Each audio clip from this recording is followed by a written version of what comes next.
Issei Sagawa's crime is one of the most chilling and disturbing in modern history.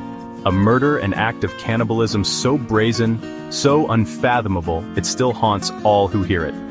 The story begins in Paris, a city known for its beauty and romance, but on that night, it became the backdrop for an unthinkable horror. After killing René Hartevelt, a fellow student he had invited to dinner, Sagawa didn't run or hide. Instead, he lingered in the apartment, surrounded by the silence and the aftermath of his crime. He took photographs, meticulously documenting every step of what he had done, as if creating a twisted diary. Each image was a record, a way to relive the moment again and again. This was no crime of passion, no sudden loss of control. It was premeditated, planned down to the smallest detail. It was a calculated, deliberate act, one he wanted to remember and in his own way, share with the world. Sagawa even wrote about his fantasies before the crime, leaving behind a chilling paper trail. The most shocking part? Sagawa never spent a single day in prison for his crime. Despite the brutality, he was declared legally insane in France and sent to a mental institution. Thanks to a bizarre loophole in international law and a series of legal missteps, he confessed, yet walked free. When he was deported to Japan, authorities there found themselves powerless to prosecute him further. Back in Japan, Sagawa became a minor celebrity, writing books, giving interviews, and even appearing in films, all centered around his gruesome act. He profited from his notoriety, turning infamy into a career. Sagawa spoke openly, describing his motives with chilling detachment, as if discussing a scientific experiment rather than a human life. He showed no remorse, only a cold curiosity. He claimed he wanted to absorb René's beauty and vitality through cannibalism, a fantasy he'd harbored for years, one that had consumed his thoughts long before he acted on it. The world watched, horrified and transfixed, as a confessed killer slipped through the cracks of justice. His story splashed across headlines and television screens. This story isn't just about who did it, but why, and how he managed to get away with it, leaving so many questions unanswered and so many people unsettled.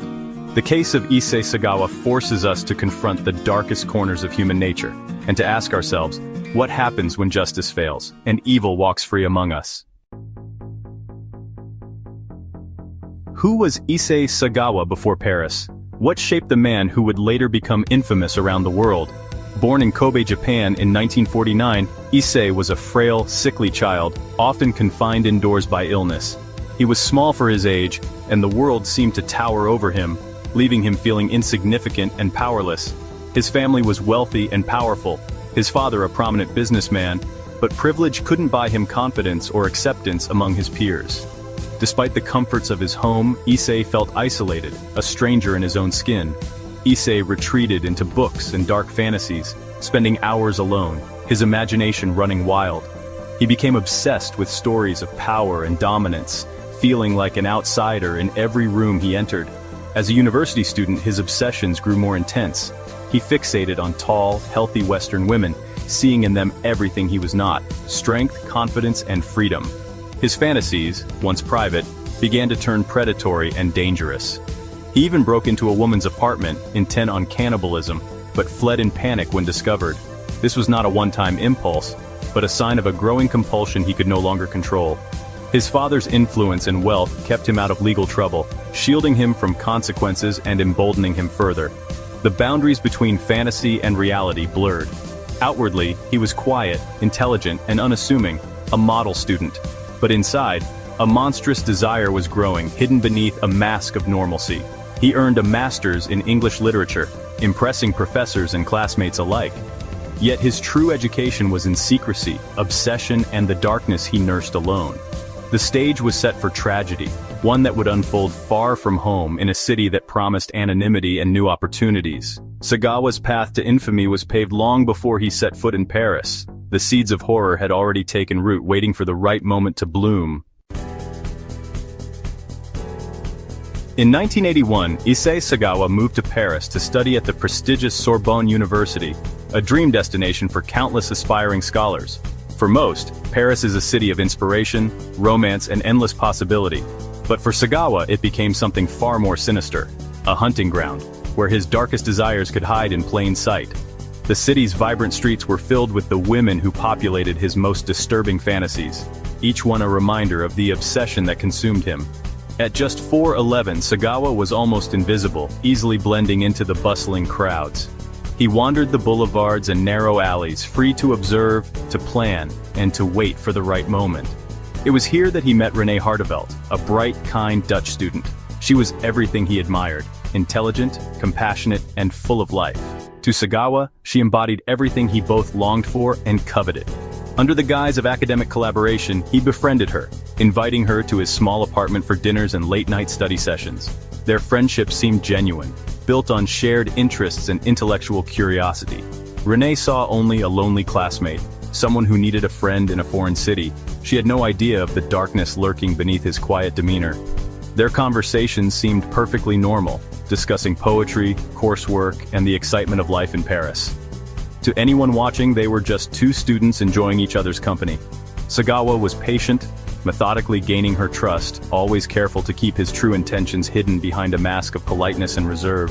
To Renee, he was just Issei, the quiet, unassuming student who seemed harmless, even endearing in his shyness.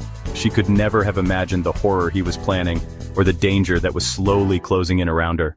The city of light, so full of beauty and promise, was about to witness an act of pure darkness, one that would shock the world. Sagawa's mask of normalcy hid a predator waiting for the perfect moment. The trap was set, and the city would never be the same. June 11, 1981. Sagawa invited Renee to his apartment, asking for help with a German poem. She arrived, expecting a quiet evening of study and dinner. As she read poetry aloud, Sagawa retrieved a rifle he'd bought for this moment. He shot her in the neck. Her life ended instantly. The academic pretense vanished, replaced by horror. Sagawa later described feeling both panic and exhilaration. He fainted, but upon waking, felt a chilling sense of purpose.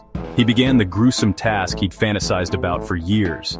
Methodically, he dismembered her body, selecting parts with disturbing care. This was not a frenzied attack, but a cold, calculated ritual. The apartment became a scene of unimaginable horror. Sagawa's fantasy had become a grim reality. The world would soon learn of the darkness that unfolded behind closed doors. What followed was even more disturbing. Sagawa documented everything. He took dozens of photographs, posing with the remains, creating a macabre album. He made audio recordings, narrating his thoughts as he ate parts of Renee's body. He described the taste, believing he was absorbing her beauty and strength. For 2 days, he treated the act as a gourmet experience, writing later about his preferences. The world outside was oblivious to the horror inside his apartment. The documentation was part of his ritual, both perpetrator and observer, creating a legacy of his crime.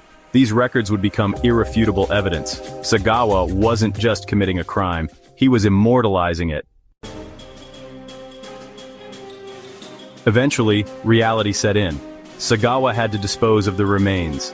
He packed Renee's body into 2 suitcases, planning to dump them in a Paris park. A taxi driver, suspicious of the heavy luggage, refused to help, so Sagawa abandoned the suitcases and fled. A passerby noticed the leaking bags. Police soon discovered the horror inside. Paris was shocked. A city of beauty, now the scene of medieval brutality. The press dubbed him the Cannibal of Paris, and a manhunt began. The taxi driver's tip and store records led police straight to Sagawa. He confessed calmly, eager to share details. Police found more remains, the camera, and audio tapes in his apartment. The evidence was overwhelming. The story exploded worldwide. How could a privileged student commit such a barbaric act? The world was both horrified and fascinated by the man who documented his own cannibalism. With a confession and overwhelming evidence, justice seemed certain. Sagawa was charged with murder, and the world expected a swift conviction. But his defense argued insanity, and psychiatrists agreed. He was declared unfit for trial. The charges were dropped, and Sagawa was sent to a French mental institution. His stay was brief. His father's influence secured his return to Japan, with the understanding he'd be institutionalized there. But in Japan, the French charges didn't apply, and sealed psychiatric records left authorities powerless. Japanese doctors found him disturbed, but not legally insane or dangerous. After just 15 months, Sagawa was released, a free man. The legal system had failed at every turn. Renee's family was left without justice. Sagawa's freedom was a global outrage. Sagawa's release in 1986 shocked the world. A confessed killer, free to live his life. Instead of hiding, he embraced infamy, becoming a bizarre celebrity in Japan. He wrote a best-selling memoir, gave interviews, and even appeared in adult films. He painted scenes of his crime, commodifying his notoriety. For decades, he lived quietly but notoriously, always willing to recount his story. He claimed to still have cannibalistic fantasies but insisted he'd never act again. As he aged, his health declined. He died in 2022, never having faced true punishment. Sagawa's life was a spectacle, a living reminder of a justice system's failure. He profited from his crime while Renee's family endured endless grief. His death closed a disturbing chapter, but the questions linger. The world was left to grapple with the legacy of a killer who walked free. The Issei Sagawa case leaves us uneasy, questioning the very systems meant to protect us. How could a confessed killer escape justice? The loopholes in international law proved tragic. For Renee's family, there was no closure, only pain, as Sagawa profited from their loss. This story reminds us that behind every headline are real victims and shattered lives. Sagawa was not a monster in the shadows, but a privileged man hiding in plain sight. His case forces us to confront the darkness that can exist within anyone. True crime stories like this challenge our understanding of evil, justice, and human nature. If you want more deep dives into the world's most perplexing cases, subscribe for more stories that make you question everything.